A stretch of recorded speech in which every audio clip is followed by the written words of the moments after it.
Bonjour à tous, voilà, c'est reparti pour le ZCL spécial Cyclone au pluriel, puisqu'il y en a 1, 2, 3. On va en parler tout à l'heure avec Mendy. Bonjour Mendy. Bonjour Dani.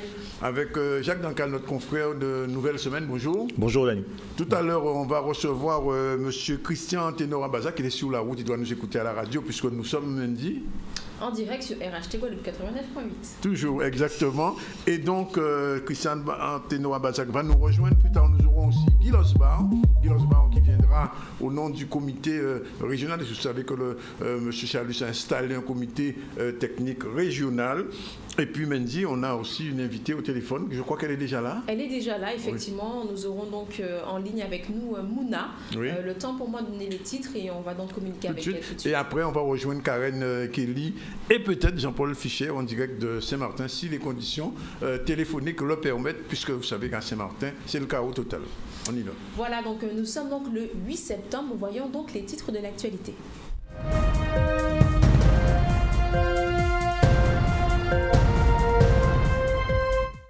Et vous le savez, la ministre des Outre-mer était donc du côté de chez nous. Hier soir, elle s'est donc rendue au SAMU et ainsi qu'au CHU de Pointe-à-Pitre afin donc de faire une visite et de connaître le dispositif qui va donc être mis en place pour prendre en charge les victimes. Et également, un comité donc de pilotage a été mis en place par la région afin donc de réunir l'ensemble des acteurs publics et privés pour se mobiliser afin de venir en aide aux sinistrés. Et puis, bien entendu, nous ferons également un point donc météo avec donc Monsieur Muzelec de Météo France. Nous verrons ça tout de suite. Mais avant, pour l'heure, nous sommes donc en ligne avec Mouna. Mouna qui est donc en Guadeloupe, mais qui à la base, son domicile se trouve donc à Saint-Martin. Elle a pas mal d'informations à nous donner. Bonjour Mouna. Bonjour à tout le monde et un grand merci à tous ceux qui participent de près ou de loin. Pour Saint-Martin, Saint-Barth et même Sabar, parce qu'il ne faut pas oublier qu'on n'est pas les à avoir été touchés. Voilà. Mais, merci Mouna. Alors je le disais, vous êtes donc en Guadeloupe provisoirement, mais à la base, donc, votre maison se trouve donc à Saint-Martin. Oui, voilà, ça fait 2 ans que j'habitais là-bas. En fait, je m'étais installée en décembre 2015, tout en sachant qu'il y avait des risques. Mais effectivement, j'étais en Guadeloupe en vacances. C'était la première fois que je venais. C'était super, donc je suis rentrée mardi et je sais pas pourquoi, j'ai pas senti le truc et vendredi je suis revenue chez vous en fait et ça fait 1 semaine que je suis là maintenant. Je regrette pas, mais j'ai mal au cœur pour ceux qui sont là-bas. En même temps, je me dis que ça a permis d'agir pour les autres parce qu'effectivement, il y a eu au début il n'y avait rien. Puis il y a eu 2 groupes, un groupe, le mien en fait qui s'appelle Irma Entraide Anti-Française et puis un autre qui s'appelle SXM Cyclone Info et Solidarité. Et puis je voyais bien que ça évoluait tout doucement, 120, 130, 140. Aujourd'hui on est à 2000, 3000, 4000 et des gens de partout essaient de nous aider. Comme je leur ai dit, ne pas céder à la panique. C'est pas la peine de nous poster des photos, des vidéos, on sait comment c'est. C'est pas le but en tout cas pas le but de mon groupe. Mon groupe j'ai laissé quand même quelques personnes demander, j'ai organisé ça quand même au niveau des listes de personnes retrouvées et des listes de personnes recherchées. Il y a pas mal déjà de personnes aussi de leur côté qui ont recensé ça sur des Google Documents. Donc moi je veux vraiment privilégier les posts qui annoncent, voilà, d'ailleurs là je vous l'annonce, si vous êtes réfugié climatique en Guadeloupe, vous pouvez d'ores et déjà appeler le 0800 3x0 971. Si vous n'avez pas de maison, si vous n'avez pas d'amis, si vous n'avez pas de vêtements, de nourriture. Au niveau des aides financières, on m'a expliqué que c'était avec les assistantes sociales. Moi, ça va, je suis plutôt bien, donc pour le moment, je n'ai pas besoin. Mais effectivement, peut-être dans les prochaines semaines, essayer de voir comment s'organiser. J'ai une bonne nouvelle aussi pour les gens qui ont des contacts à Saint-Barth. Depuis ce matin, ils rapatrient d'abord les touristes, les femmes enceintes, les enfants, les personnes blessées ou non, les personnes âgées, cardiaques, etc. Il y a 7 vols prévus aujourd'hui de Saint-Barth à Pointe-à-Pitre. Donc si les personnes qui arrivent de Saint-Barth ne savent pas vers qui se tourner, appelez le 0800 3x0 971. Voilà. D'accord. Donc vous dites que les évacuations sanitaires ont donc démarré de Saint-Barthélemy. C'est cela. D'accord, très bien. Alors, à votre niveau, vous avez pu avoir des nouvelles de votre quartier. Vous habitiez où à Saint-Martin? Alors, moi, j'étais au patio de Marigot et j'avais pas de volet.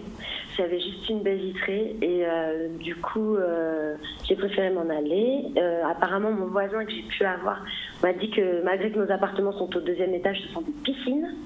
Mais c'est vrai que quand j'ai vu les premiers posts des personnes sur place, c'est vrai que personne pensait que les vêtements allaient être mouillés. Donc il y a plein de gens qui n'ont pas de vêtements, qui ont dû se doucher, j'imagine, de façon sommaire, mais qui n'ont pas vraiment de vêtements de rechange. C'est fou. Mais on n'a pas pensé à ça, on pense pas forcément à ça. Du coup, voilà. Qu'est-ce que je peux vous dire d'autre? Ouais, vous les avez vues les photos. Hein. Le truc aussi, ce que je veux dire, c'est que si quelqu'un est en contact avec des gens de Saint-Barth, bon, je le ferai de mon côté, mais je préfère que l'info soit diffuse. Il y a José qui arrive malheureusement, donc ne restez pas sur le littoral. J'ai parlé avec une femme de la préfecture, elle me demande de passer le message à Max. Absolument, ne pas rester près de... Il y aura des très très fortes houles et des crues, donc s'il vous plaît, ne restez pas près du littoral. À Saint-Barth et Saint-Martin également, bien sûr.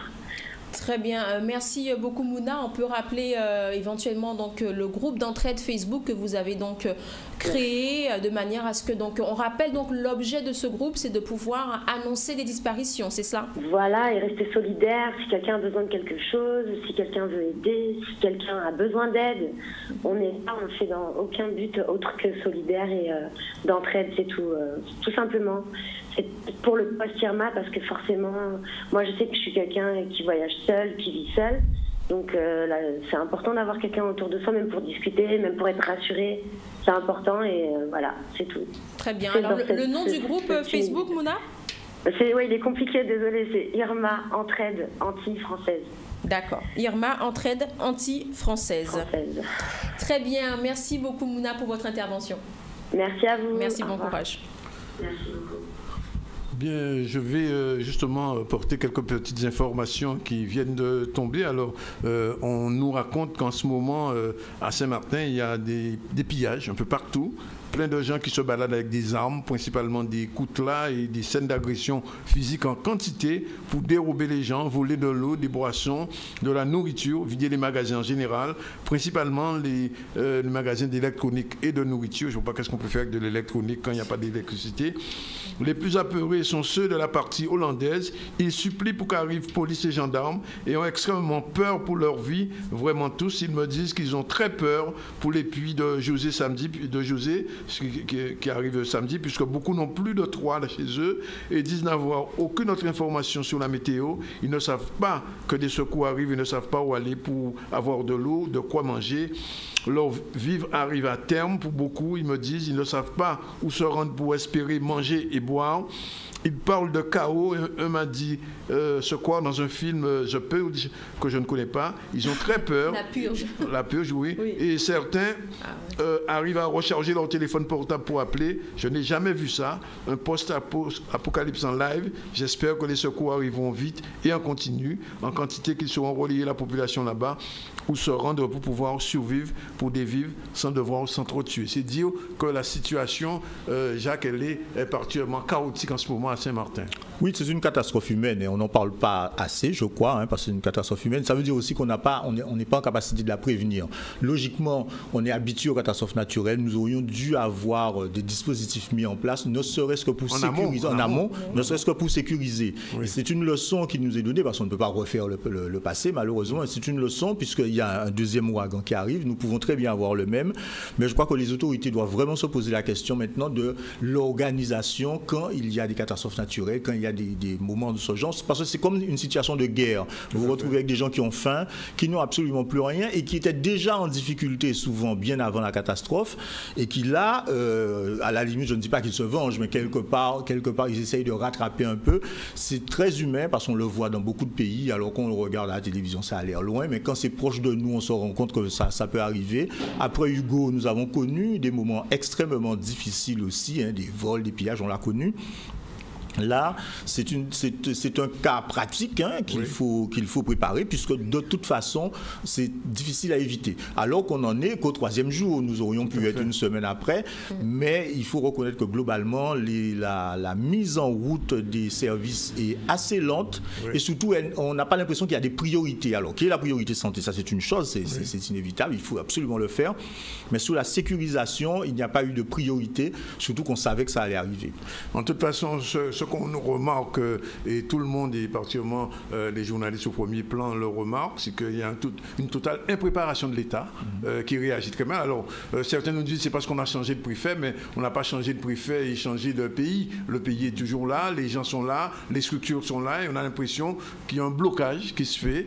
Malgré l'arrivée de la ministre des Outre-mer ici, rien ne se fait. Alors, je vais donner 2 exemples qui m'ont été signalés. Premièrement, certains Guadeloupéens qui disposent de moyens de survoler ou d'arriver des avions qui ont la possibilité d'arriver à Saint-Martin, on ne leur donne pas l'autorisation de décoller, première chose. Deuxièmement, il y a des gens à Saint-Martin qui sont en souffrance physique, qui ont été blessés. On m'a donné le cas d'une personne dont les 2 jambes ont été coupées par des feuilles de tôle. On essaie de la transférer en Guadeloupe. L'État refuse. Alors on ne comprend pas très bien ce qui se passe.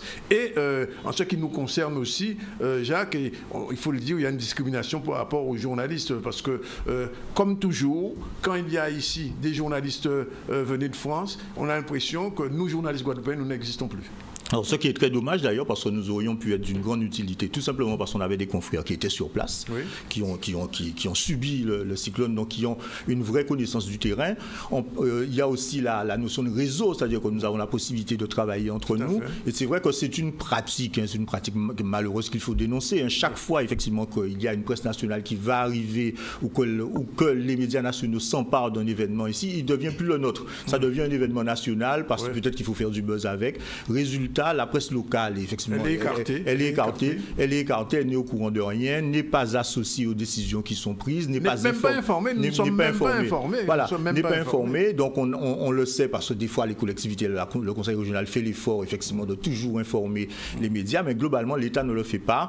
On considère que comme il y a un représentant de l'État qui est arrivé, ou peut-être que le président va venir, mais à ce moment-là, c'est ce qui les intéresse visiblement. Ce qui les intéresse. Alors visiblement, il y a aussi au niveau de la préfecture certainement un peu d'impréparation. Certainement, il y a eu des chaises, un jeu de chaises musicales, les directeurs ont été changés.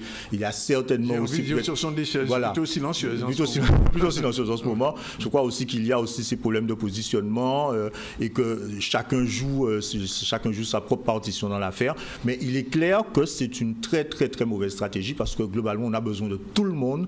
Tout le monde doit aller dans le même sens. Et si nous pouvons contribuer, d'ailleurs, je crois savoir qu'à votre initiative, une opération va être mise en place pour mettre les médias en réseau grâce à ZCL. Merci pour l'espace que vous nous proposez d'ailleurs, pour que nous puissions être en réseau, parce que c'est aussi un moyen pour nous d'aller à la recherche de l'information et puis de contribuer, parce que nous aussi nous sommes impliqués, nous voulons contribuer.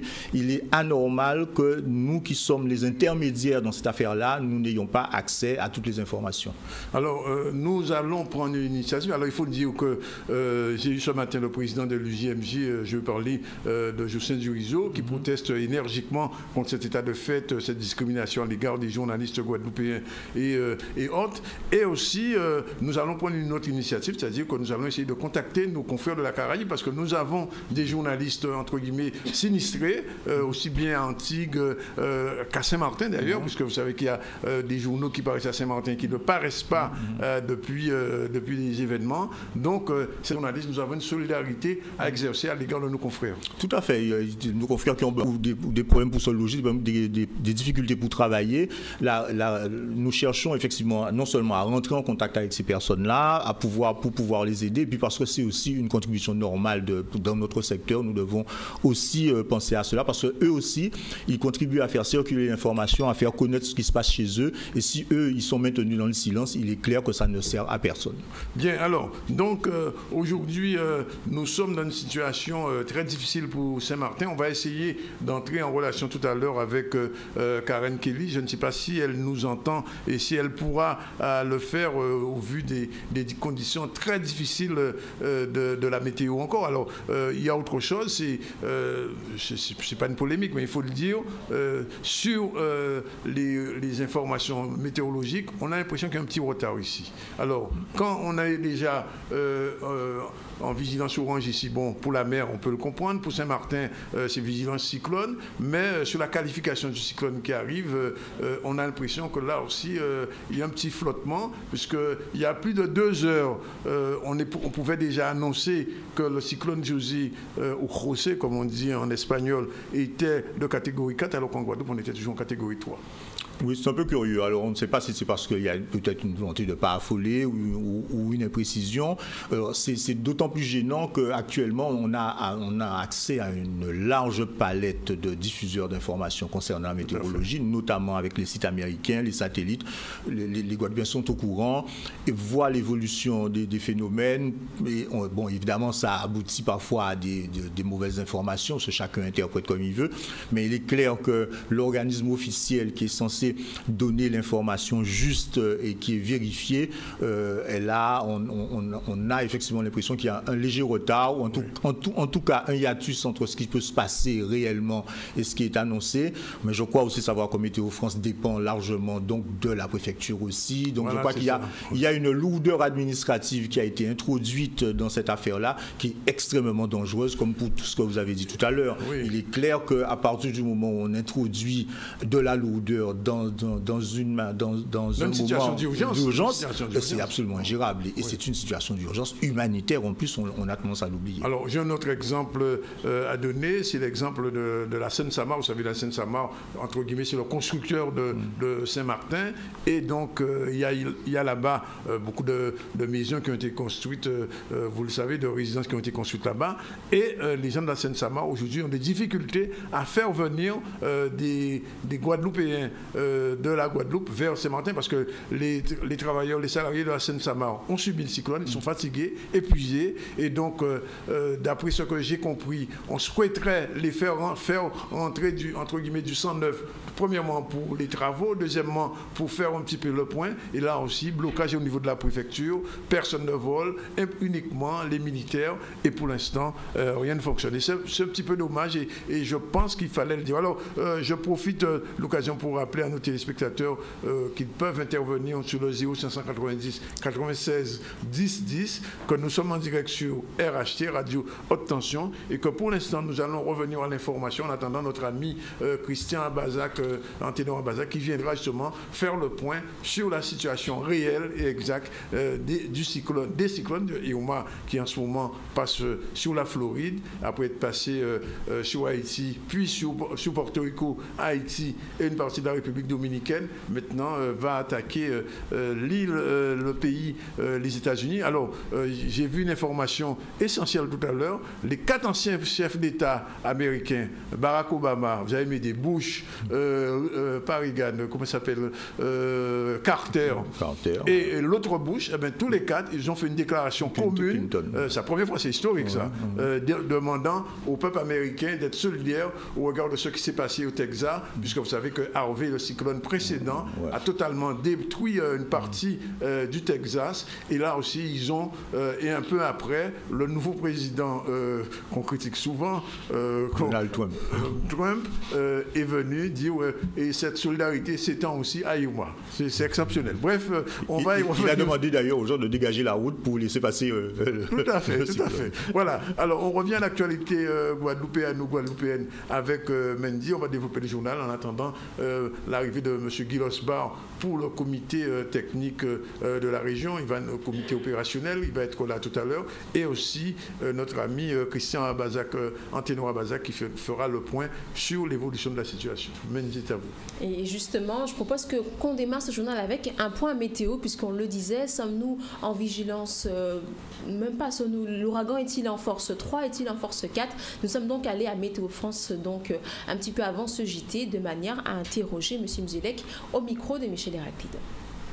Qui est un ouragan de catégorie 3, il n'est plus dans une phase d'intensification, donc il devrait rester à ce stade d'intensité. Donc sa trajectoire est toujours ouest-nord-ouest, pas de changement par rapport aux prévisions antérieures, donc ça c'est plutôt on va dire un bon signe. Ça signifie que José devrait se situer dans l'est du nord de l'Argentine en deuxième partie de nuit. On prévoit qu'il sera à une distance de l'ordre de 150 km de la Désirade quand il sera au plus près de notre archipel. Donc les effets qu'il devrait occasionner, dans un premier temps, c'est un renforcement de la houle. Alors cette houle cyclonique va commencer à se renforcer dès aujourd'hui. Son paroxysme sera atteint au courant de la nuit prochaine, donc de vendredi à samedi, avec des hauteurs de mer de l'ordre de 5 à 6 mètres quand même depuis le point de la Grande Vigie jusqu'à la Désirade. Donc attention à sur tous les rivages exposés, je pense en particulier à la baie du Moule. Également attention sur la côte de la Riviera, sur la zone exposée du sud de la Basse-Terre entre Cap-Esther et puis Trois-Rivières, où là effectivement on va avoir des déferlements importants, peut-être des submersions localisées. Donc ça c'est le premier aléa. Le deuxième, c'est un renforcement des vents. Les vents devraient rester quand même dans des valeurs relativement modérées. On n'envisage pas de rafales supérieures à 100 km/h. Au plus fort, je pense que les rafales atteindront 70-80 km/h, peut-être localement 90 km/h, mais ça devrait être contenu dans ces valeurs-là. Et puis le troisième aléa, ce sont les précipitations. Ça, c'est le phénomène qui va arriver, on va dire, un petit peu après. Donc ça va se mettre en place une fois que le phénomène montera dans le nord. Donc on sera là dans le sillage de José et les précipitations vont commencer à se mettre en place à partir de la matinée de demain samedi et pourront donc perdurer toute la journée de samedi. On attend des précipitations en cumul qui pourraient donner 50 à 100 mm sur l'ensemble de cet épisode à partir de demain jusqu'à la nuit de samedi à dimanche.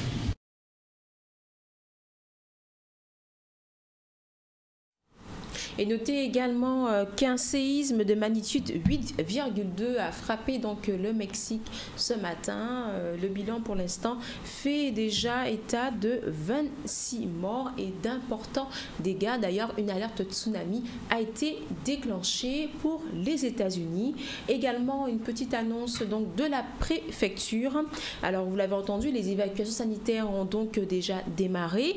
Depuis hier, le nettoyage de la piste de l'aéroport de Grand-Case a permis d'effectuer des premières rotations avec l'avion de défense de la CASA entre donc la Guadeloupe et les îles du Nord. Les personnes en mauvaise santé qui ont besoin d'être évacuées doivent être signalées à l'adresse suivante. Alors notez bien, alors c'est code cod@guadeloupe.pref comme préfecture, .gouv comme gouvernement.fr. Je répète, cod@guadeloupe.pref.gouv.fr.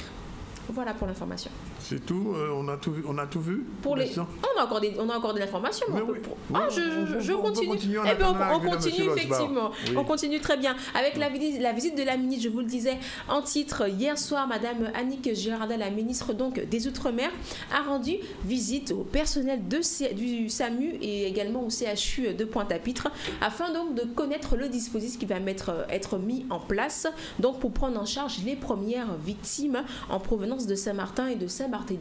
Et le docteur Portecop Patrick était donc présent à cette réunion et nous livre donc les mesures qui ont été prises par le centre hospitalier. Un reportage d'Olivier Moradel.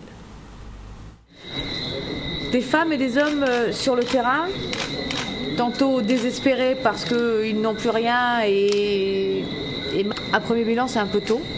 Le président Gibbs, avec qui j'ai passé un moment sur Saint-Martin, président de la collectivité, parle de 80% du territoire ravagé ou très abîmé.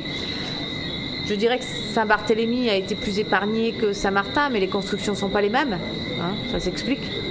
Et ensuite, il y a effectivement des zones à Saint-Martin qui ont été plus touchées, parce que moins à l'abri, parce que la vague aussi, ou les vagues, ont aussi fait beaucoup de dégâts au-delà du vent qui a soufflé à plus, vous le savez, quelquefois plus de 350 km/h. La plus grande urgence, c'est la question de la santé. de l'arrivée de l'eau et de nos capacités alimentaires qui vont arriver. Et puis la deuxième, c'est l'ordre public, parce qu'il faut remettre à Saint-Martin de l'ordre public, puisque ils étaient là ce matin, cet après-midi, et des pillages ont été réalisés juste devant mes yeux. Donc on a une ambiance très particulière sur Saint-Martin, et il faut pouvoir aussi penser à l'ordre public. Malheureusement, il faut continuer à avancer. Et puis d'autres femmes et hommes complètement dévoués sur le terrain, qui sont des gendarmes, des soigneurs, des experts, des fonctionnaires tout simplement qui sont sur place et qui sont en train de faire en sorte qu'un brin de vie reprenne, qu'on puisse soigner les gens, les évacuer, avoir l'eau qu'il faut, l'alimentation, les médicaments. Et voilà, c'est ça que j'ai vu aujourd'hui dans un paysage où tout est détruit. Nous avons évacué les personnes qui avaient des pathologies chroniques, qui ont besoin d'assistance hospitalière, qui ne pouvaient plus être effectuées sur Saint-Martin, du fait donc des dégâts occasionnés par Irma sur la structure hospitalière de Saint-Martin, ce qui a justifié dès que possible leur évacuation sur Pointe-à-Pitre. Je crois que les moyens arrivent de façon séquencée, parce que sur le terrain, eu égard au nombre de dégâts et à l'absence de structure logistique, il ne sert pas forcément à grand-chose d'amener une quantité démesurée de moyens tout de suite pour montrer qu'on les amène, mais il faut encore pouvoir les utiliser à bon escient. Nous sommes encore en période cyclonique, il faut donc calculer le bon soin pour les bonnes personnes et au bon moment.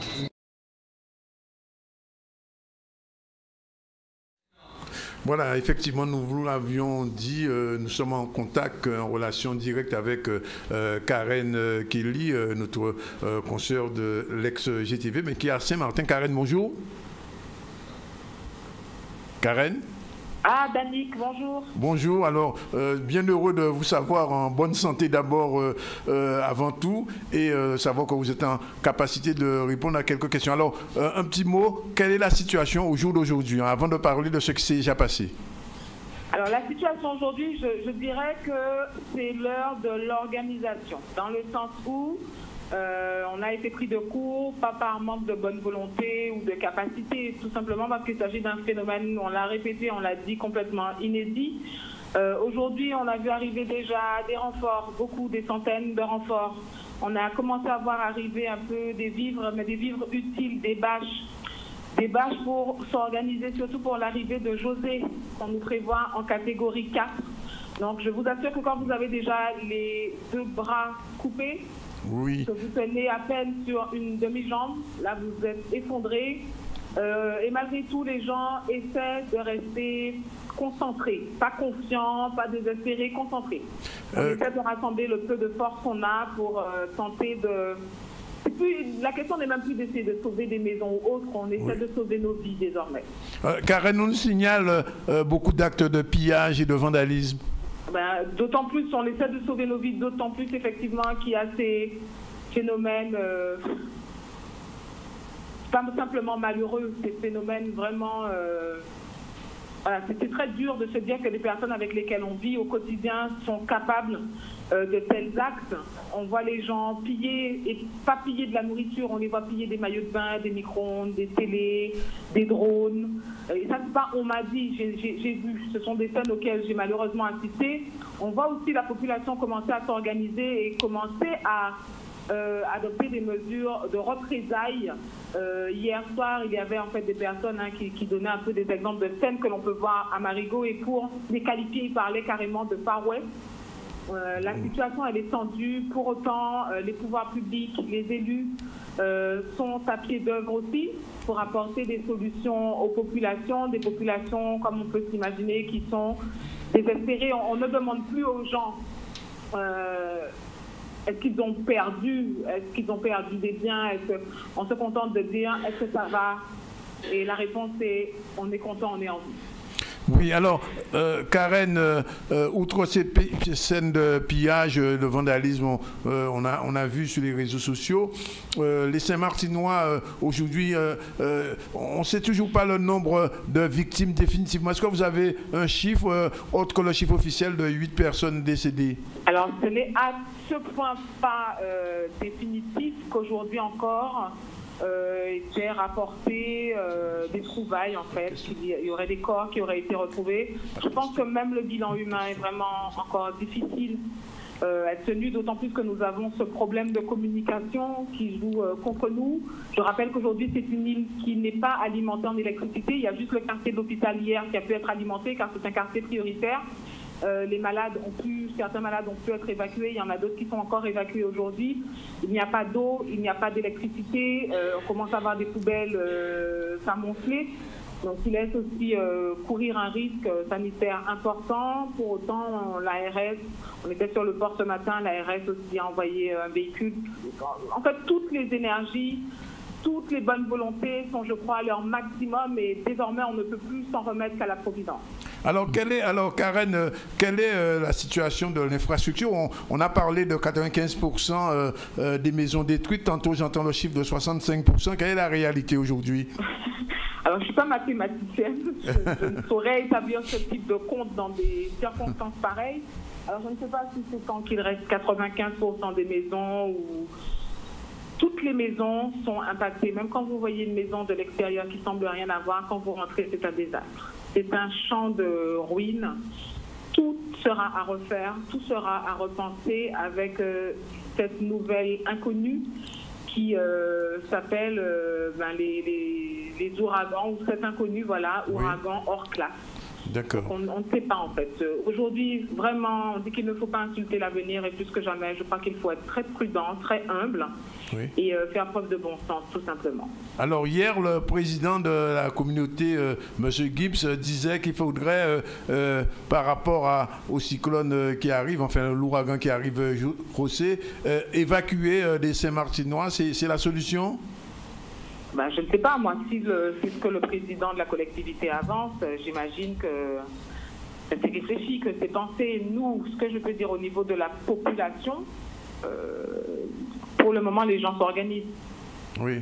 Les gens essaient de s'organiser, essaient de vérifier quelle maison tient mieux pour constituer un abri, des entreprises ouvrent leurs portes. Toutes les bonnes volontés, véritablement, sont convoquées et répondent présentes. Vous êtes allé dans la partie hollandaise? Alors, je n'y suis pas allée, j'ai des collègues qui y vivent. Il y a un couvre-feu qui a déjà été posé. On prévoit aussi un couvre-feu en partie française parce qu'en plus de cet état de désolation que l'on vit, il ne s'agirait pas que nos vies également soient compromises par l'œuvre de certains, on va dire, plutôt que les qualifier de brigands et de voyous, on va dire d'inconscients majeurs. Oui, bonjour Karen, Jacques Dancal, Nouvelle Semaine. Oui, ça va. Ça fait plaisir d'entendre une voix connue, oui. Mais en fait, moi, je m'inquiétais aussi. On parle beaucoup des personnes qui seraient décédées, mais on ne parle pas beaucoup des blessés. J'imagine qu'il y en a eu certainement beaucoup. Alors, il y a énormément de blessés et des blessés par vitre. Il y a des personnes qui ont dû subir du bloc opératoire car elles ont été sectionnées par des vitres. Vous savez, en essayant de retenir des vitres. Alors aujourd'hui, beaucoup de personnes disent, mais en fait, le mieux est de laisser l'air circuler. Beaucoup de personnes ont essayé de sauver le peu qu'elles avaient, de protéger leur famille comme elles pouvaient. Beaucoup de coupures et également des blessés qui sont survenus lors des opérations de nettoyage. Des opérations de nettoyage qui ont souvent lieu à main nue ou avec un t-shirt. Ce qu'on peut attraper pour se protéger, on le fait. Pour ramasser des tôles, elles jonchent absolument entièrement l'île. Toutes ces baies vitrées qui ont explosé, il faut pouvoir les ramasser à main nue avec des balais. Donc c'est vrai que dans ceux qui s'organisent pour les aides, et merci, je pense que toute l'île a conscience en fait de tous les efforts qui sont faits. C'est ça que je dis qu'il faut penser à une aide très utile. Dans un premier temps, pour le moment, on n'a vu personne se balader encore nu, les gens encore des habits. En revanche, ce qui manque, c'est de quoi se protéger, des bâches, des tentes. Il manque également, il va manquer un moment de la nourriture, mais là encore, il faut que ce soit bien ciblé. N'oubliez pas que les gens n'ont pas d'électricité, n'ont pas d'eau, c'est vraiment très particulier. On se rend compte que l'aide humanitaire, c'est un métier, il faut faire confiance aux pouvoirs publics, aux élus, aux associations humanitaires, à ceux qui ont l'habitude d'œuvrer dans ce genre de situation. Autre scène encore, des journalistes du national qui arrivent et qui demandent est-ce que les gens peuvent les transporter, est-ce que les gens peuvent les héberger. Des gens qui n'ont déjà rien doivent encore partager avec ceux qui viennent les aider. C'est assez ubuesque, mais bon, on essaie de faire au mieux. Tout le monde essaie de faire au mieux. Alors moi j'aurais une question pour toi Karen, c'est Mandy. Bonjour Mandy. Ça va. Alors c'est vrai qu'on dit que le gouvernement a mis tout en place, donc envoyer l'armée, etc. Mais est-ce que réellement, toi qui es sur place, est-ce que tu penses qu'ils sont suffisamment actifs pour que toute la population soit concrètement mise en sécurité pour l'arrivée de José? Alors, jusqu'à hier, ils étaient certes suffisamment actifs, peut-être pas suffisamment nombreux et aussi surpris et peut-être un peu... Bon, ce sont des professionnels certes, mais vous êtes quand même un peu désemparés parce que vous êtes humain face à ce type de situation. Aujourd'hui, on a vraiment vu des renforts. Ils sont actifs. Hier soir encore, il y avait des casseurs. Ce sont des personnes, en tout cas, qui n'ont pas l'air d'avoir peur d'intervenir. Ils interviennent, mais la situation est tellement énorme. On fait face à des pertes abyssales en matière d'infrastructure, en matière de logistique courante. Donc c'est compliqué. Vraiment, je pense qu'aujourd'hui, on serait vraiment malvenu d'essayer de tirer des manquements au niveau des responsabilités des uns et des autres. On dit qu'il faut savoir calculer, fait avant, compter. Il ne faut pas qu'on se trompe là. Vraiment, on essaie de rester concentré sur ce qu'il reste à faire. Je le rappelle, on sait qu'il y a cet ouragan José qui arrive, avec une incertitude sur sa trajectoire ou en tout cas sa cible finale. Les ravines sont remplies, sont jonchées de tôles, de véhicules. S'il y a de l'eau qui se déverse en quantité importante sur Saint-Martin, elle va passer par où? Voilà désormais en fait ce à quoi tente de faire face la population, la montée des eaux. Karen, une avant-dernière question. Est-ce qu'on peut dire, parce que vous êtes bien placé pour peut-être nous répondre, que la Seine-Sama aura tout à refaire?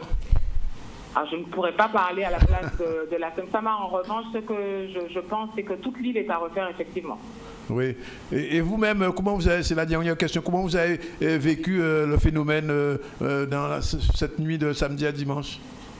Alors non, c'était en début de semaine, mais oui. Par exemple, tous les jours, on se demande quel jour on est, parce qu'on a perdu un peu la notion des jours qui passent. Des jours, oui. Moi j'étais sur un morne et je pensais que parce que j'avais connu Hugo, que je n'aurais pas peur. J'ai eu très peur. Ce qui était très particulier avec ce cyclone, c'est qu'on le confondait avec un tremblement de terre. Oui. Donc c'était la maison entière bougeait, tremblait. Bon, nous on a des pertes matérielles, mais on était tellement contents d'être en vie que bon, les voitures, on a tout l'étage au-dessus qui a été pulvérisé, mais c'est vraiment pas grave. Nous on a la chance d'avoir pu conserver le toit. On ne sait pas. Si José passe, on ne sait pas si on aura toujours ce toit, mais nos voisins autour n'ont plus de toit. C'est vraiment... c'est horrible en fait. Voilà. Catastrophique, c'est faible, c'est vraiment horrible. Merci en tout cas, Karen, de ce témoignage en direct de Saint-Martin. On espère peut-être vous retrouver saine et sauve après José. Voilà. Il est pratiquement 13h12. On a le temps de développer un autre titre avant de recevoir Christian Anténor Ambazac. Non, toujours pas, oui. Je crois que... Oui, alors c'est l'heure de la pub, me dit-on. On prend la pub et puis on se retrouve tout à l'heure avec Christian Anténor Ambazac.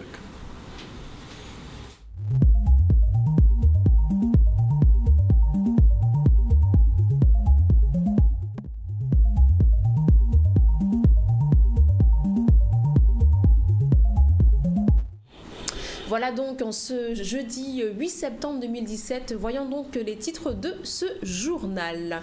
Je vous le disais, Madame Annick Girardin, donc ministre des Outre-mer. Alors avant ça, le bulletin météo, autant pour moi, nous sommes donc placés en vigilance orange, donc pour forte pluie, et l'ouragan est donc passé en catégorie 4. Et puis, nous le verrons, Madame Annick Girardin, ministre des Outre-mer, a donc rendu visite au personnel du SAMU au CHU de Pointe-à-Pitre afin donc de connaître le dispositif qui sera mis en place pour venir en aide aux victimes. Et enfin, nous le verrons, un comité de pilotage a été mis en place donc par le Conseil régional de manière à venir en aide aux sinistrés des territoires touchés. Voilà. Alors justement, on va voir ce sujet tout de suite. Un comité de technique opérationnelle, donc Saint-Martin-Saint-Barthélemy, a été constitué donc par la région Guadeloupe. Il s'est réuni donc ce jour à l'espace régional du Rézé sous la présidence de Sylvie Gustave Diduflo. Un comité qui regroupe donc les principaux acteurs publics et privés qui se sont donc mobilisés pour venir en aide aux sinistrés des territoires touchés. L'objectif est donc la coordination de l'aide, l'acheminement des dons, du matériel et des équipes d'intervention. Mais on fait le point avec ce reportage tout de suite. C'était plus que nécessaire, de manière à coordonner tout ce que nous voulons mettre en place, car ce n'est pas quand même que de la collecte pour Saint-Martin, c'est surtout organiser l'aide pour Saint-Martin, que ce soit au niveau médical, que ce soit au niveau alimentaire, que ce soit au niveau de couchage, parce qu'il y a des familles, il semblerait, qui dorment à l'extérieur. Donc avec tous les socio-professionnels, le MEDEF, les partenaires, le CORICA, le département, nous avons voulu coordonner les actions de manière à répondre vraiment à l'attente des Saint-Martinois. Et ça s'est très bien passé pendant 2 heures de temps. Nous avons fait le tour pour savoir comment apporter notre soutien coordonné à Saint-Martin. Vous savez, dès que les hommes se mettent ensemble et apprennent à s'écouter, on peut faire beaucoup de choses ensemble. C'est ce que nous avons fait aujourd'hui, avec des chefs d'entreprise, comme l'a dit le MEDEF, mais surtout aussi la Croix-Rouge, le CORICA qui a l'habitude. Nous avons aussi des techniciens à la région qui ont déjà vécu d'autres cyclones qui ont porté leur aide, notamment à Saint-Martin et à la Dominique, qui connaissent un peu les rouages. Donc ce sont ces personnes, avec Mme Duflo, qui coordonnent tout cela de manière à ce que nous puissions répondre à l'attente de Saint-Martin. Le département justement intervient alors que tous les autres vont intervenir au niveau de tout ce qui est matériel. Le conseil départemental va insister sur l'aspect humain, parce que c'est bien la compétence du département, celui de prendre en compte justement les problématiques humaines, puisqu'on sait bien que les populations de Saint-Martin et de Saint-Barthélemy ont beaucoup souffert dans leur chair, mais aussi dans leur tête, ils sont anéantis, et que par conséquent, le conseil départemental va intervenir, va être le chef de file, une équipe de psychologues, une équipe d'assistants sociaux, que ce soit de la protection civile, que ce soit du CORICA ou du conseil départemental même, pour pouvoir donc prendre en charge les problématiques de ces personnes de Saint-Martin, ces sinistrés de Saint-Martin, de Saint-Barthélemy, et pour pouvoir leur permettre de revenir à la vie, de reprendre espoir et d'assumer, d'évacuer quelque part ce traumatisme-là, si cela est possible. Donc le deuxième point, c'est que nous voulons insister aussi sur le fait qu'il y ait une vraie coordination de ces secours. Et donc de ce fait, nous avons prévu que les CECAS vont collecter donc au niveau des communes, et donc le conseil départemental, à travers un hangar qu'il va mettre à disposition, va pouvoir donc recueillir tous les produits, tout ce qui a été, toutes les denrées qui ont été mises à disposition par les CECAS, collectées par les CECAS, et ensuite qui seront acheminés vers les populations de Saint-Martin et de Saint-Barthélemy. Voici les 2 grandes actions phares du conseil départemental.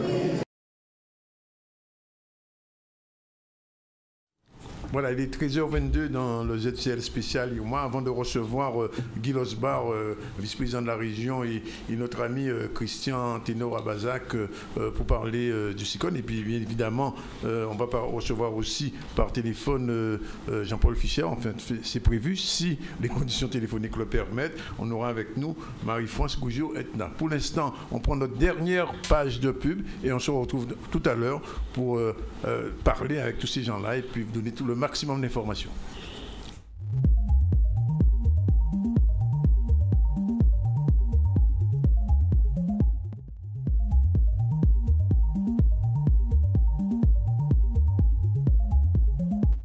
Voilà, il est 13h28 et comme je vous l'ai dit, nous allons recevoir M. Guy Losbar, vice-président de la région, et aussi Christian Anténor Bazac. D'abord, parce que vous savez, bonjour, les gens sont inquiets, se posent beaucoup de questions sur le prochain ouragan qui nous menace. Alors, quel point vous pouvez faire en ce moment ?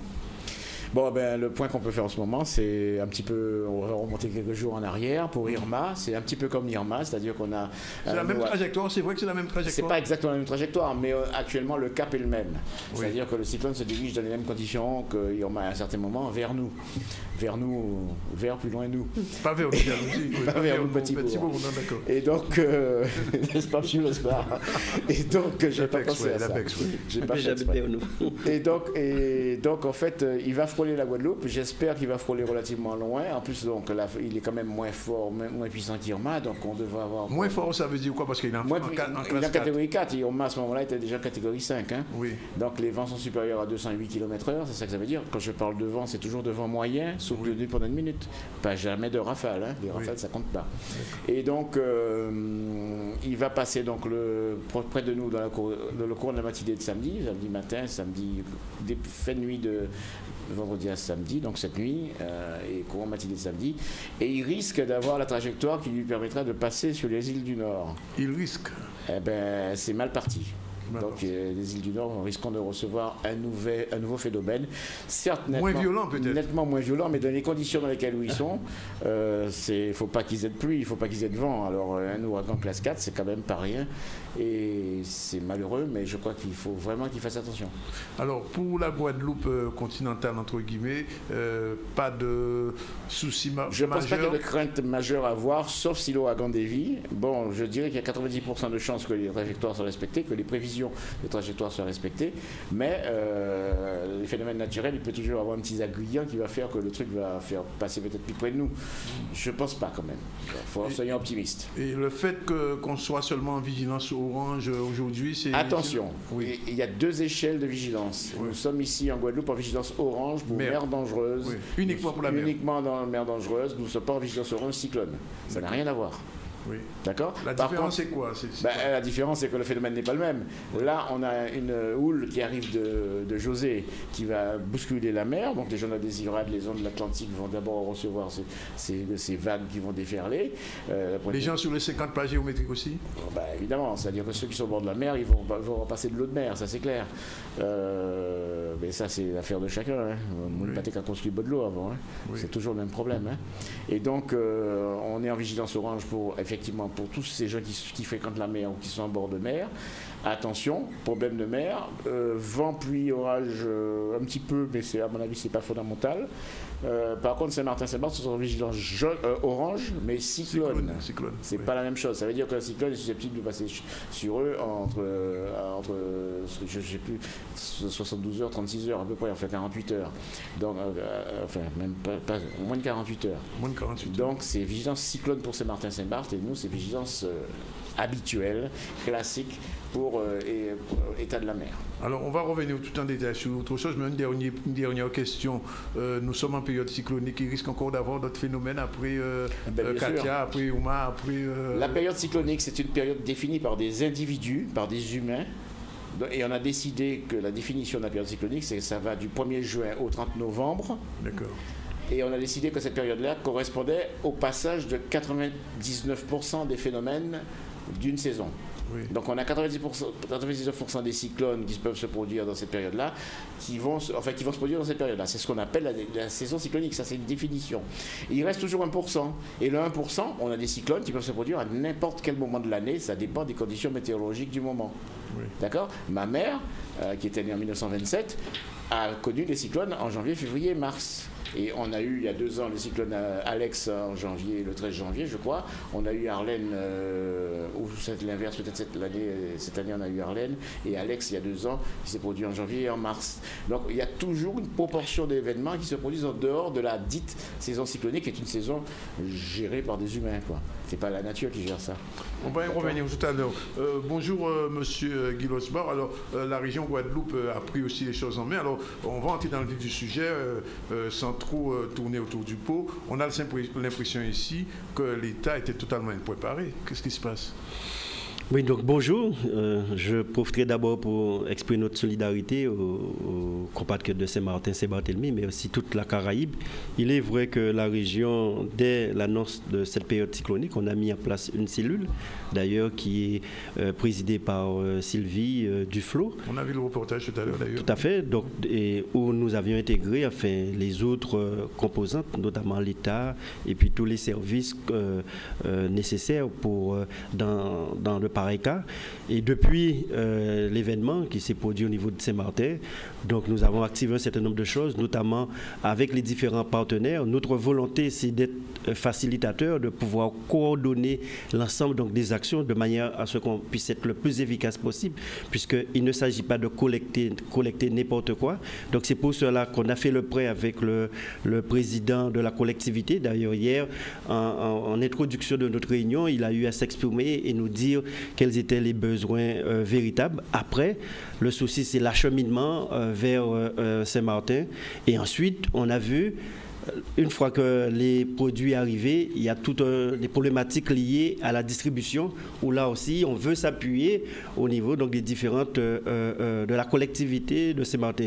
Il est vrai que nous avions déjà envisagé d'être sur place, puisque nous avons pu affréter deux avions où nous avons pu avoir les experts pour faire un diagnostic et voir comment accompagner.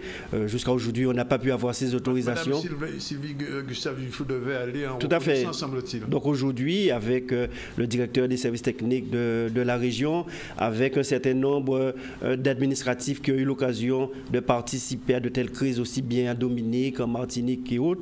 Mais donc jusqu'à aujourd'hui, il n'y a pas eu ces autorisations concernant l'atterrissage au niveau de... C'est l'État qui délivre ces autorisations. Oui, il faut dire, bon, en matière de sécurité et autres, c'est un pouvoir régalien de l'État. Et donc nous, on veut montrer cette volonté, en tout cas avec la collectivité de Saint-Barthélemy et de Saint-Martin. Il est vrai qu'il y a quelques difficultés à les mettre en place, mais je suis persuadé que les choses vont se régler. Ouais, il faut pousser un coup de gueule, comme dirait Christian Ténor-Abazac. Alors, je reviens vers vous tout à l'heure, mais Christian Ténor, vous avez tout à l'heure poussé un coup de gueule, mais c'est à l'écrit, on verra ça dans la presse dans les jours qui viennent. Il y a eu beaucoup de périodes où on faisait des expériences de déploiement de force, etc., sur le terrain, de répétition, mais ça sert à quoi finalement ? Ben, ça sert à démontrer une puissance coloniale, je dis ça franchement, très clairement. C'est tout. Oui, c'est de la propagande, j'appelle ça de la propagande. C'est-à-dire que à l'époque, avant qu'on ait ces démonstrations d'exercice et tout ça, oui, on avait la population qui se prenait en charge. Il y avait ces méthodes pour pouvoir survivre et affronter un tel phénomène. Maintenant, l'État dit non, ne vous inquiétez pas, on prend tout en charge, je vais vous porter secours. Et on fait des exercices, après on s'entraîne. On s'entraîne tellement bien qu'on n'entraîne que les services de l'État. Et la population n'est pas impliquée, oui, et les communes elles-mêmes et les collectivités ne sont pas impliquées. Si je me trompe, je ne sais pas. C'est vrai que de temps en temps, il y a une commune qui participe, mais ce n'est pas quelque chose de masse, ce n'est pas une implication populaire. C'est pas comme à Cuba, quoi. Bon, peut-être, ouais. En tout cas, c'est surtout pas comme à Cuba. Oui. Cuba, c'est probablement un des meilleurs exemples. C'est la population qui se prend en charge, qui gère ses affaires, comme on faisait avant à une époque, oui, ici, sans qu'il y ait peut-être de dictature ou de, je dirais pas, peut-être pas de dictature, mais qu'il y ait de politique, qu'il y ait de la politique là-dessous. Oui. Hein? On faisait ça comme ça avant. Mais on a oublié ça et puis on nous a laissé aller et venir dans nos supermarchés, dans nos habitudes, etc. Ne vous inquiétez pas, l'État veille sur vous. Oui, et on se rend compte que finalement, l'État aujourd'hui... Et on oublie qu'on n'est pas sur un continent, oui, on n'aura jamais de secours ni par train, ni par camion.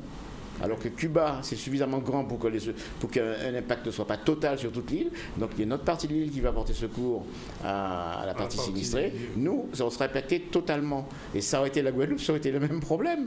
Et on est loin de la mère patrie. Donc il y a un temps d'arrivée des secours, un temps d'arrivée des vivres, des moyens pour pouvoir s'en sortir. Donc il faut d'abord que la population, et je crois que je ne suis pas le seul à le dire, oui, se prenne en charge de façon à vivre, survivre et anticiper ce genre d'événement. Ça vous laisse à réfléchir, des choses comme ça, quand vous entendez ça, nos spécialistes? Non, il est vrai qu'il évoque un problème beaucoup plus global et que ce problème du passage du cyclone met l'accent dessus. Mais vous savez très bien que je suis toujours dans une démarche de responsabilité. Donc, à charge pour nous, qu'on soit politique, qu'on soit chef d'entreprise, responsable d'association ou tout simplement citoyen guadeloupéen, à pouvoir nourrir cette réflexion sur la base du vécu actuel et avoir un autre comportement, mais pas seulement pour un cyclone. Je pense que nous devrions être plus dans cette démarche de responsabilité au quotidien. Et lorsqu'il y a de telles crises, lorsqu'on a cette pratique de responsabilité, à ce moment-là, les choses sont beaucoup plus faciles et on peut être beaucoup plus respecté. Oui, alors justement, en fait, là, je m'adresse plus à la région. En fait, il y a sous l'ancienne mandature, il y avait eu des téléphones satellitaires distribués à chacune des communes.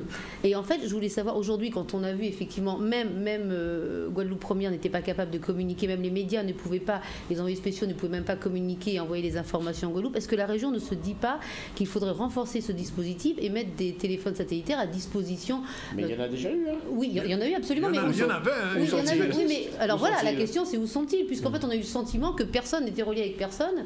Et encore en Guadeloupe, on n'a pas été confronté au problème. On l'a vu à Saint-Martin et Saint-Barth. Mais si c'était arrivé en Guadeloupe, est-ce qu'on n'aurait pas eu, on peut se poser la question, la même situation. Donc, je vais dire, est-ce que justement cet équipement, d'abord où il est, puisqu'on l'avait distribué à toutes les communes, est-ce qu'il ne faudrait pas le renforcer à ce moment-là à d'autres, je ne sais pas, aux hôpitaux, aux SDIS? Enfin, je veux dire, est-ce que la région n'a pas pensé à ça? En fait, il ne faudrait pas qu'il puisse y avoir une confusion non plus, puisqu'il s'agit de la communauté de Saint-Martin et de Saint-Barthélemy qui sont tout à fait autonomes dans leur administration par rapport à la Guadeloupe. Donc nous, on ne peut intervenir qu'en appui, qu'en solidarité. Mais il n'y a aucune tutelle comme non, mais je parlais de solidarité. Mais ce que je voulais vous dire, pour revenir à la Guadeloupe, toutes les communes ont des téléphones satellites.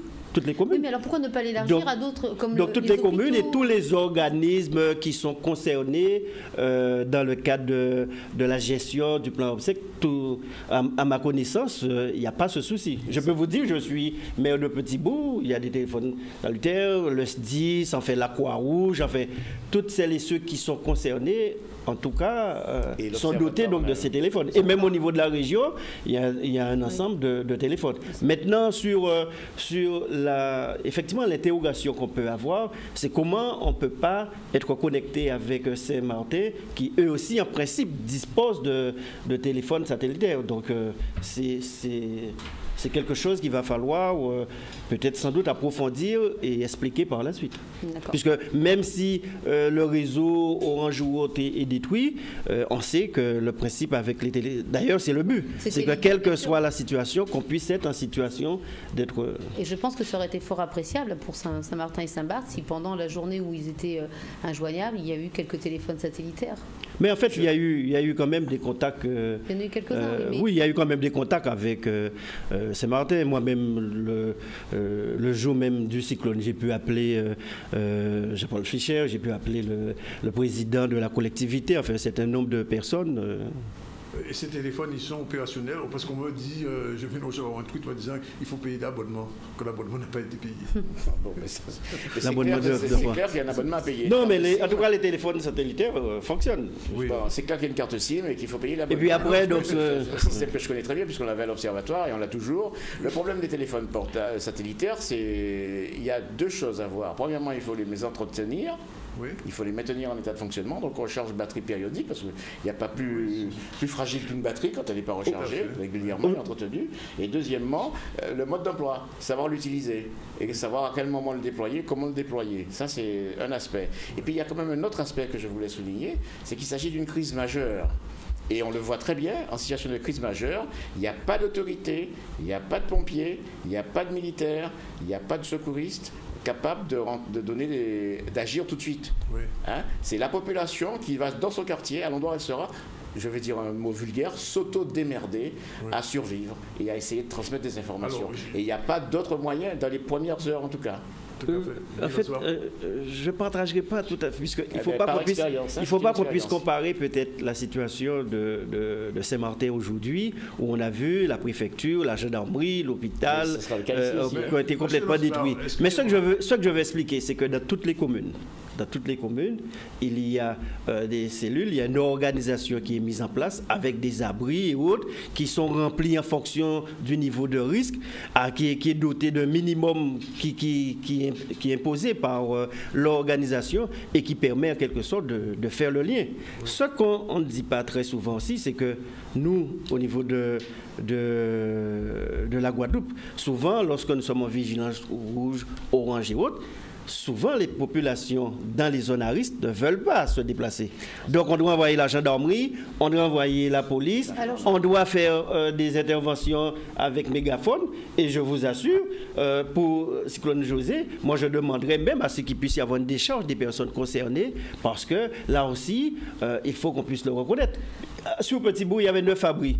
Il y avait 5 personnes dans les abris. Alors justement, quand les forces de l'ordre, les militaires passent comme ça pour demander aux gens de quitter les lieux, est-ce que c'est une obligation ou c'est juste une recommandation? Comment ça se passe? Ça peut être qu'une recommandation. Oui, c'est une recommandation. Si quelqu'un ne veut pas partir, on ne va pas l'embarquer. On peut pas. D'accord, on ne peut pas obliger les gens à quitter les lieux. Non, on ne peut pas l'embarquer. Même si les personnes se trouvent en front de mer ou Oui, mais je ne sais pas, vous allez à Oujol-Petit-Bout, vous n'êtes pas obligé d'être un expert pour voir qu'il y a parfois des...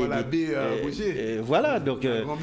Le rond-point de Montebello, moi j'ai connu la mer là, dans les années 60, ça a été une zone inondable. Toute la zone avec la pharmacie, la distillerie et compagnie, c'est continuité entre la plage de Viard et l'intérieur des terres. À l'époque, il n'y avait pas de 4 voies, 3 voies, et il n'y avait pas non plus de giratoire. C'était la rivière Moustique qui débordait, la Rougeole.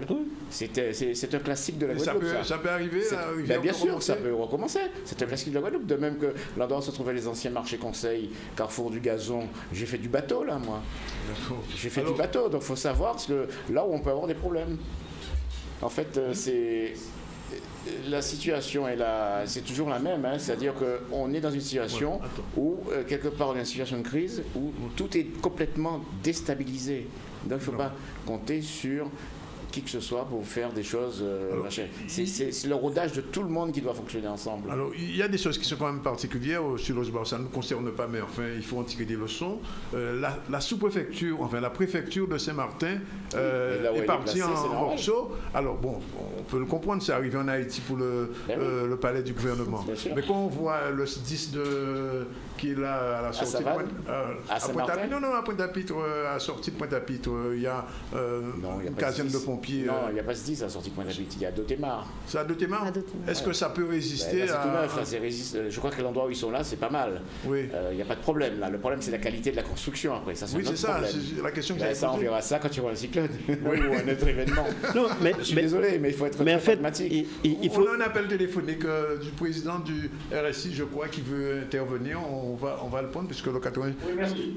Oui, allez-y. Allô? On ne l'entend pas très bien. Allô? Oui, allez-y, vous êtes à l'antenne maintenant. Oui, bonjour. Bonjour. Je suis le président du RSI Antilles-Guyane. J'aurais voulu que vous informiez tous les ressortissants du RSI qu'ils ont droit à une indemnité. Une indemnité, d'accord. De quoi? Alors, il faut qu'ils se manifestent de façon à ce qu'ils ont droit à une indemnité immédiate entre 1 000 et 1 500 euros pour faire face à leur première défense. Voilà, s'ils sont sinistrés. Oui. Pour Saint-Martin, mais pour toute la Guadeloupe? C'est Saint-Martin et Saint-Marthe. D'accord. Tous ceux qui ont été pénalisés par le cyclone ont droit à une indemnité immédiate pour faire face à leur première dépense. Alors, je vous donne les coordonnées, s'il vous plaît. Allez-y. Allez-y. Il faudrait téléphoner à Madame Virassami. Tout monsieur. Il faut téléphoner à Madame Chantal Virassami à Pointe-à-Pitre. Oui. Allez-y. Le téléphone. Au 06 96. Oui. 35. 46. Oui. 44. C'est noté. Merci. Ok. Bien, je vous remercie, Monsieur le Président. D'accord. Bien, alors, on va revenir, non pas à un scénario catastrophe, mais on imagine que si ce cyclone était passé sur la Guadeloupe, qu'est-ce qui se serait passé? Nous sommes dans un scénario catastrophe. Bon, c'est passé sur Saint-Martin-Saint-Barth. Il ne faut pas oublier les îles d'à côté aussi. Il n'y a pas que Saint-Martin-Saint-Barth. Antigua, Barbuda, Saint-Kitts. Barbuda complètement rasé, oui. Ben, l'œil est passé dessus. Hein. Codrington, c'est un point que je connais bien, c'est adorable. Malheureusement, c'est massacré. Mais c'est normal. on va dire que c'est normal, c'est une situation de crise, d'urgence, un phénomène important qui ne peut faire que des dégâts et des victimes. Donc il faut être armé contre ça, en fait, quelque part. Et on n'est pas armé contre ça. Monsieur Losbord, alors, quelles sont les dispositions qui sont prises de la part de la région? Parce que visiblement, vous le disiez tout à l'heure, Saint-Martin n'est pas sous tutelle, nous sommes sous tutelle, alors qu'est-ce qu'on fait? On attend que la tutelle bouge? Non, en fait, nous avons mis en place une cellule de crise et on a eu une réunion avec l'ensemble des socioprofessionnels, des clubs de service, la Croix-Rouge, enfin, tous les acteurs pouvant intervenir dans pareille situation, de manière, dans un premier temps, pour coordonner les différentes actions. On a pu voir avec l'ensemble des maires, de manière à ce que les points de collecte soient situés dans les différentes communes, dans toutes les communes de la Guadeloupe. Ensuite, que l'acheminement, nous avons un hangar au niveau du port qui permettrait que ces collectes soient acheminées vers ce hangar et par la suite, avec les différentes barges qui ont été inventoriées et recensées, qu'on puisse les acheminer vers... Saint-Martin. Il y a un hangar, puisque là aussi c'est toute la sécurité, puisqu'on a vu le problème de pillage qui se fait sur terre, mais il semblerait aujourd'hui même sur mer, concernant les produits, qui puissent avoir un hangar sécurisé. Et à ce moment-là, la collectivité de Saint-Martin prendra le relais pour l'acheminement vers les personnes dans le besoin. Voilà. Donc ça, c'est un premier aspect. Deuxième aspect, ce que nous voulons, c'est qu'il puisse y avoir un accompagnement, puisqu'il faut déblayer les routes et autres, avec route de Guadeloupe, puisque nous devrions partir au niveau d'une barge, et également avec Verte Vallée, qui ont une expertise dans ce domaine. Ils sont déjà intervenus au niveau de la Dominique, au niveau de la Martinique en cas de catastrophe. Et aujourd'hui, il devait y avoir des experts pour diagnostiquer un peu quels sont les besoins qu'il faut évaluer pour pouvoir accompagner autant que faire se peut la collectivité. Hier, en commission permanente, nous avons également pris une délibération pour que la région puisse intervenir, soit par le biais des marchés à commande que nous avons, ou mettre en place une procédure d'urgence de manière à passer des commandes en urgence, c'est-à-dire où les délais de passation de marché sont réduits, pour toujours dans le cadre de l'accompagnement de la collectivité de Saint-Martin. Oui, alors, juste une seconde avant la question, parce qu'il y a des personnes qui étaient recherchées. Rosine Saint-Jean n'a pas de nouvelles de la famille Hodge et Vagnon-Henlette. Alors, je crois qu'on a une personne au téléphone qui veut intervenir sur ces personnes recherchées. Oui, alors en fait, je recherche une amie à Saint-Martin. Oui. Elle s'appelle Nathalie Carty. Elle habite à Grand-Case, ainsi que ses parents et son frère Jerry Carty qui habite à Carty-d'Orléans. Depuis mercredi, je suis sans nouvelles. D'accord. Bien, mais le message est passé. Je profite pour dire, merci madame, je profite pour dire qu'à Lance des Sables aussi, la situation est très difficile parce que ce matin, personne, même les forces de l'ordre ne pouvaient pas y accéder. Et maître Joan Isabelle nous fait part de la difficulté qu'il y a justement de se rendre à ce lieu-là. Et recherche aussi, c'est de la part de madame Rosine Jean qui recherche maître Isabelle Joan. Voilà. Alors, on revient à votre question, Marie-France, on est obligé de tout faire. Hein. C'est ça le direct, oui. Oui, monsieur Losbard, il y a quelques mois, la région a, entre guillemets, décapité l'ICFC, c'est-à-dire l'Institut de coopération franco-caraïbe. En fait, la vocation de cet institut, c'était la coopération, mais notamment en cas de crise majeure comme celle-ci, l'Institut avait l'habitude de déployer les forces, puisque c'était le bras armé dans ce contexte de la région, et d'aller effectivement avec à peu près les mêmes acteurs que vous avez mis en place dans le comité, et de se déplacer. On l'a vu, ils sont allés à Haïti plusieurs fois, à Saint-Domingue, et partout on avait besoin d'eux. Est-ce qu'aujourd'hui, vu les circonstances, la région ne regrette pas en fait de ne plus avoir cette structure sous le coude qui avait quand même l'antériorité et l'habitude de réagir très vite? En fait, quand vous dites décapiter, le thème un peu fort. Ça disparaît, oui, non, ça disparaît. Le thème un peu fort. Oui, mais un peu fort, c'est parce que nous avions conclu que, bien au contraire, par rapport à ce que vous dites, que l'émission n'était pas remplie par rapport aux moyens qui étaient mis en application. Bien, contrairement à ce que vous dites, c'est que nous, on veut accentuer notre coopération régionale. D'ailleurs, nous sommes autorités dans la matière concernant la Caraïbe. C'est pour cela que nous renforçons les liens avec les différentes organisations. Et même, il y a une démarche du président pour que nous puissions adhérer à la structure caribéenne, que la Guadeloupe soit partie intégrante. Nous l'avons vu aussi sur un certain nombre d'éléments pour accentuer cette coopération. Il y a eu un déplacement, je crois, à Dominique, il y a de cela quelques semaines, très récemment à Barbade, pour au-delà du lien culturel, mais c'était aussi un support pour renforcer cette coopération avec la Barbade sur certains dossiers tels que le tourisme, la santé, enfin, etc.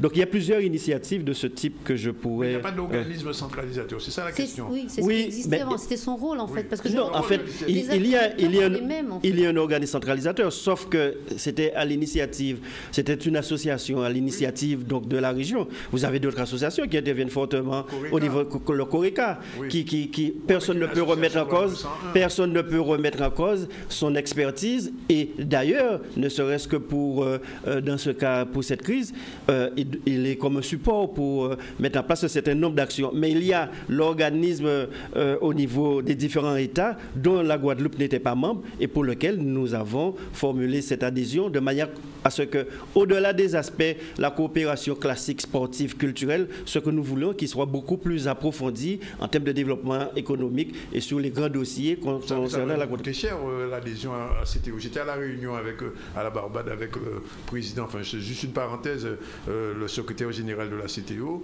On a une dette avec cet organisme, donc si on doit réintégrer, il va falloir appuyer cette dette. Oui, mais quand vous le dites, ça montre bien cette volonté, malgré le coût. Plutôt qu'il y ait une association à l'initiative de la Guadeloupe, ce que nous voulons, c'est que nous soyons partie intégrante de cette association caribéenne avec les autres États caribéens pour que nous soyons au cœur des différentes actions et décisions et qu'on soit dans cette politique caribéenne.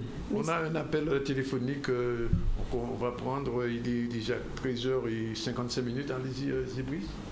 Oui, je suis Madame Marguerite. Oui. Et je cherche ma soeur Elisa Coupé de Camartin qui habite à Impasse Aude à Rambaud, quartier Rambaud. D'accord. Depuis le cyclone, nous n'avons pas de nouvelles. Pas de téléphone du tout. Elle travaille à l'hôpital normalement de Fémy, oui. Mais elle ne s'est pas représentée à l'hôpital. D'accord. Bien, on a entendu. C'est Madame Coupé de Camartin, Elisa. D'accord. On a... Impasse Aude à Rambaud. On l'a noté et j'espère que les gens qui sont à l'écoute vont relayer votre appel. Je voulais poser une question à Christian Anteno-Abazac. Pour le tremblement de terre, est-ce qu'on est aussi prêt que pour les cyclones? On est encore moins prêt. On a traditionnellement l'habitude de dire on est prêt pour les cyclones, on a l'habitude dans la culture des cyclones, mais on n'a pas le tremblement de terre. Ouais. Là, on est en train de vivre qu'on n'a plus, on a perdu la culture cyclonique aussi. Ouais. Et pour le tremblement de terre, on n'est largement pas prêt. Je ne parle pas des bâtiments publics et collectifs, parce que ils sont en train de refaire Pointe-à-Pitre, oui. Ils vont refaire le CHU, etc. Bon, ça, disons que c'est une obligation. Mais le 99% de l'habitat privé, qu'est-ce qu'on en fait ? 99% d'habitat privé, des gens qui ont construit avec des myoporteurs, avec des parpaings 15. Oui. Tout le monde est content de ces parpaings 15, c'est interdit. Et on leur dit ça depuis, je suis rentré en 1976 ici, et avec Michel Feuillard, on a eu l'occasion de faire des formations, on a eu l'occasion de faire des conférences à des artisans, au niveau des architectes, au niveau des organismes qui gèrent ces professions-là. Les architectes, mais pas seulement les architectes, les artisans, les gens qui réalisent. Mais qu'est-ce que ça donne quand on regarde les chantiers sur le terrain? Moi, je me pose des questions, toujours. Même quand il y a marqué architecte machin, ou plan truc, etc., quand on regarde le chantier, on se dit qu'il y a un problème. Et en plus, on va mettre une dalle sismique, une dalle paracyclonique par-dessus. Alors attention. Donc il faut prier pour qu'on ait le temps que les jeunes aient le temps de se réveiller, de refaire un peu la Guadeloupe, de façon à ce qu'on ait le tremblement de terre nous donne un peu de temps. Mais ça dépend de la nature. Ça veut dire, monsieur Losbach, qu'il y a du pain sur la planche. Il y a du pain sur la planche, absolument. Mais je pense, quel que soit celui qui vit en Guadeloupe, c'est qu'il y a du pain sur la planche. Mais en fait, depuis le cyclone Hugo, quand même, il faut reconnaître qu'il y a eu beaucoup de progrès au niveau des constructions, le respect des normes. Et d'ailleurs, d'ailleurs qui est mis en application dans les différents services d'urbanisme des communes. Mais il faut qu'on soit quand même conscient qu'il y a ce juste équilibre entre une situation économique, une situation sociale et je dirais même une situation culturelle. Il y a beaucoup de maisons aujourd'hui en Guadeloupe qui logent des familles guadeloupéennes, mais qui ont été construites de manière culturelle, sur le coup de main, enfin, tout un ensemble de choses. On le sait, il ne faut pas qu'on puisse se dire que cela n'existe pas, ce qui est vrai. Après, les normes ne sont pas toujours respectées. Souvent, les maires se trouvent confrontés à ces problèmes d'émolition ou pas. C'est pour ça que je vous dis, après, il y a tout un environnement économique, social, culturel qui peut compliquer les choses, mais je reste quand même persuadé qu'il y a eu beaucoup de progrès en ce sens. Et il est vrai qu'un événement tel que Irma, lorsque vous avez donc des rafales à 380, des vents moyens de 250, il est vrai que les normes ne sont pas forcément prévues pour subir un tel phénomène. Alors, autre question qui va se poser dans les jours qui viennent, vous l'avez abordé un petit peu tout à l'heure, c'est la question de la reconstruction. Est-ce que les entreprises guadeloupéennes auront la possibilité, effectivement, d'être sur ces marchés-là? Parce qu'on a comme l'impression aujourd'hui, il y a eu 2 ou 3 artisans qui me disaient, il faut empêcher nous d'entrer en bas là, pour fermer marché-là, pour l'habitat à Paris. Les épisodes ABC. Alors, au niveau de la région, je vous pose la question, puisque vous êtes président, vice-président, et vous avez un rôle important, même à ce domaine-là, est-ce que des mesures seront prises réellement pour faire en sorte que les Guadeloupéens, les entreprises guadeloupéennes du BTP qui sont en difficulté, vous le savez aussi bien que moi, pourront avoir accès à ces marchés? Parce qu'il y aura de la reconstruction là-bas. Non, mais en fait, c'est pour cela que nous avons tenu à ce que cette réunion se fasse avec les acteurs économiques, en particulier les différentes chambres, les organismes, les fédérations au niveau patronal, parce que nous sommes dans un premier temps, dans une démarche de solidarité. Ensuite, il y a l'aspect reconstruction, puisque forcément, si 95% des maisons sont atteintes, il y aura de la reconstruction. Mais tout cela doit se faire de manière organisée, puisqu'il faut se rappeler quand même, au niveau de Saint-Martin, il y a quand même des entreprises, il y a un tissu économique, et nous appartiendra de voir comment nous, au niveau de la Guadeloupe, nous puissions agir en toute solidarité, participer à cette construction, mais en tenant compte aussi des entreprises saint-martinoises. D'accord, alors il est pratiquement 14 heures, on va terminer, mais avant, quand même, Christian Tenoa-Bazac, j'aimerais que vous refassiez un petit point météo en live, comme on dit, puisque les gens nous téléphonent et s'inquiètent quand même. J'ai comme l'impression, je vous dis ça et je veux avec ces personnes, que les Guadeloupéens font de moins en moins confiance à la météo. Oui, mais c'est ça pourquoi? Parce qu'il y a eu l'affaire de l'éclipse, où on disait aux gens, etc., il va y avoir une éclipse, etc., et puis beaucoup de gens disent, l'éclipse n'est pas vrai, il n'y a pas un moment. Donc, pour la météo, la question se pose. Je crois qu'il faut faire confiance à Météo France, ça c'est fondamental et primordial. Simplement, il faut aussi faire confiance à notre culture locale. Culture locale réelle, pas une culture locale imaginée ou improvisée, etc. Donc moi j'ai le point de 14 heures local. 14 heures locales, oui. Il est 14 heures locales. Maintenant. Oui. Sur mon téléphone. Le point du cyclone, c'est bien, il s'agit de José, effectivement. Alors, il est à la 16,4 degrés nord, 57,7 degrés ouest. Oui. Alors, moi, j'ai ça dans ma tête tout le temps, les coordonnées quand je vois ce point-là, et quand j'ai coordonné de la Désirate, j'ai coordonné de la Pointe de la Grande Vigie, de la ville de Basse-Terre. Ça, c'est une déformation professionnelle, peut-être, mais je demande à ce que les Guadeloupéens aient des ordres de grandeur dans leur tête. Ça veut dire qu'on est à peu près à 610 km, 600 km à l'est des îles. Oui. D'accord. Le cyclone se déplace à 600 km de l'Arc-en-Tillet. De l'Arc-en-Tillet, voilà. Oui, à l'est. Hein. À l'est, d'accord. Sud-est. Donc il va toujours vers le nord-ouest, ça c'est une chance. Il se déplace toujours à 30 km/h, donc il va relativement vite. Plus vite que Irma. Ah oui, plus vite qu'Irma. Irma c'était 20-22. Oui.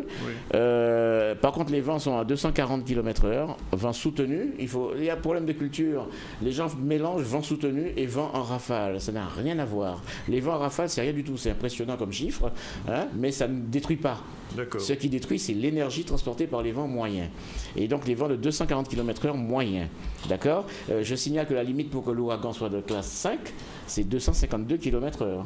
Donc on est très proche de la classe 5 là. Oui, c'est bien ce qu'on disait au début. D'accord. Donc juste en analysant les chiffres. Hein. Oui, oui. Donc le cap c'est 285 degrés, donc à 18 miles par heure, donc 30 km/h. Et la pression au centre, elle diminue toujours, c'est 940 hectopascales. Oui. Voilà. Donc attention. région. Ce phénomène-là devrait frôler le nord de la Grande Terre, le nord de la Guadeloupe. Alors j'ai vu qu'il y avait à peu près, dernier point là, je n'ai pas le temps de chercher ça là, 60-70% de chances qu'il touche le nord de la Grande Terre. Ah bon? Quand même. On l'avait dit quand même. C'est des statistiques, hein, c'est des statistiques. Donc attention, il faut faire attention. Et à peu près 80-90% de chances qu'il touche Saint-Martin-Saint-Barth. Oui. Donc on voit bien que Saint-Martin-Saint-Barth est plus concerné que nous. Oui. Voilà, c'est tout ce qu'on peut dire. Je pense que la Guadeloupe, comme il est plus faible, entre guillemets, comme il va passer théoriquement légèrement plus loin, théoriquement, vu ce qu'on a eu pour Irma, on devrait avoir encore moins d'effets sur la Guadeloupe. Oui. D'accord? Donc pas de vigilance orange cyclone en Guadeloupe, non. Ce ne sera pas le cas pour le week-end. Ça dépendra des autorités. Non, je dis ça par rapport à l'activité économique. Ça dépendra aussi du cyclone, parce que si jamais le cyclone dévie légèrement ou fait des petites bêtises qu'on n'a pas prévues, et ça c'est toujours imprévisible, on sera bien obligé de passer en vigilance orange cyclone, voire rouge cyclone. Parce qu'on est passé de la non-rentrée scolaire à une nouvelle rentrée hier. Et je me pose la question, c'est un problème de culture. Et les gens qui disent on n'a jamais vu ça, c'est une bêtise, parce qu'il suffisait simplement de se rappeler que quand nous on était gamins à l'école, n'est-ce pas, Danick, on rentrait au 1er 15 octobre. Oui. D'accord? Et si on rentrait au 1er 15 octobre, c'est que les gens avaient l'expérience de cyclones qui détruisaient avant cette période-là. Et on est des années 50, donc c'est des choses qui arrivaient déjà avant. Donc Irma, c'est pas le plus fort. Je suis désolé, il suffit de réfléchir et on comprend mieux. Bien. Un dernier mot, Marie-France, non? Ça va? Juste une petite question. Très vite, très vite. Il nous reste 15 secondes. D'accord, je vais faire vite. Il y a eu donc le cyclone, il y a eu donc une alerte séisme que l'Observatoire a identifié. Est-ce qu'il y a un lien entre les deux? Alors, et pour le séisme d'avant-hier, au Lamentin, non, strictement rien. C'est une simple coïncidence. On a eu un micro-séisme, 3,4 de magnitude sous la ville du Lamentin. C'était pour savoir si c'était le hasard. Non, c'est vraiment le hasard. C'est comme le séisme du Mexique aussi hier soir, à une magnitude 8.1, c'est du sérieux, mais c'est juste côté Mexique. Côté Pacifique, il y a eu une alerte tsunami, ça ne nous concerne pas du tout, sachant qu'on peut avoir un 8.1 chez nous. Bien. Attention. Merci. Un dernier mot, M. Losbach, avant de partir. Non, juste pour dire aux Guadeloupéens de respecter les consignes. N'essayons pas d'être courageux ou téméraires. On aura beaucoup d'autres occasions de pouvoir l'être. Merci. Voilà, il est 14h04. On remercie tous ces gens qui ont participé à cette émission un peu spéciale du ZCL. Je parlais à toute l'équipe des reporters et journalistes de Canal 10, Michel Héraclide, Maxime Morel, bien sûr, Jeff Taylor, mais aussi notre rédacteur en chef provisoire. Je parlais de Charlie Dagonia et aussi notre réalisateur, il s'agit de Zébrisé. Bien sûr, Christian, qui est pratiquement... On va penser que, Christian, que tu fais partie du personnel de Canal 10. Il y a plein de radio-télé qui me disent ça, méfie-toi. J'ai comme l'impression, et Marie-France qui est revenue... Il va falloir que je pose mes conditions maintenant. Oui, et Marie-France qui est revenue avec nous tous les vendredis. On regrette, on n'a pas pu rejoindre monsieur Fischer de Saint-Martin. J'ai pas posé la question sur la Seine-Saint-Marc, mais juste un petit mot. Tout va bien, Guy Losbach, pour la Seine-Saint-Marc? À Saint-Martin, je parle. Hein? Pardon? À Saint-Martin, à Seine-Saint-Marc, tout va bien? Tout à fait, puisqu'ils essayaient d'acheminer une barge et puis... C'est bloqué, ça. Voilà, toute une équipe. Mais finalement, ils ont pu acheminer et sur place, il y a toute une équipe qui se met en place pour pouvoir apporter leur concours, puisqu'il faut rappeler quelle est l'importance du parc immobilier de la Seine-Saint-Marc au niveau de la collectivité de Saint-Martin.